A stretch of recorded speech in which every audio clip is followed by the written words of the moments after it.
परतवाडा शहरात मानवतेला काळिमा फासणारी अत्यंत संतापजनक घटना समोर आली आहे। अयान आणि तन्वीर नावाच्या नराधमांनी अनेक निष्पाप मुलींना जाळ्यात ओढून त्यांचे अश्लील व्हिडिओ बनवलेत आणि त्यांना ब्लॅकमेल करण्याचा प्रयत्न केला। हिंदू जनजागृती समितीने या कृत्याचा तीव्र निषेध केला असून अमरावतीचे पोलीस अधीक्षक विशाल आनंद यांना कडक कारवाईकरिता निवेदन दिले आहे। अशा विकृत गुन्हेगारांना फाशीची शिक्षा व्हावी अशी ठाम मागणी समितीने केली आहे।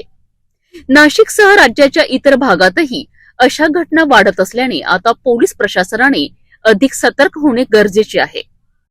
महिलांच्या सुरक्षिततेकरिता आणि सन्मानाकरिता समाजानेही आता एकत्रित येऊन या विकृती विरोधात आवाज उठवण्याची वेळ आली आहे। परतवाडा शहरात जो गंभीर विषय झाला, मोहम्मद अयाज मोहम्मद तन्वीर नावाच्या एका युवकाने अल्पवयीन 180 मुलींचे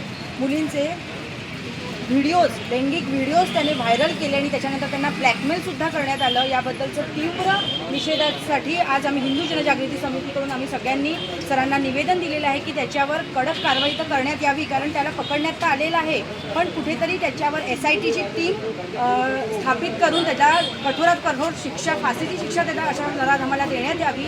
आणि या बाबतीत आम्ही बरेचसे सरांना काही आमचे पॉईंट सांगितले। त्यामध्ये मुख्य पॉईंट एक होता की जर 3 दिवसापासून याचे व्हिडिओज व्हायरल होत आहे, तर 3 दिवसापासून व्हायरल होत असताना पोलीस प्रशासन यावेळेला कुठे होतं? काही जणांच्या निर्देशनात आल्यावर ही गोष्ट समोर आली, तर या ठिकाणी पोलिसांनी थोडीशी तत्परता दाखवावी।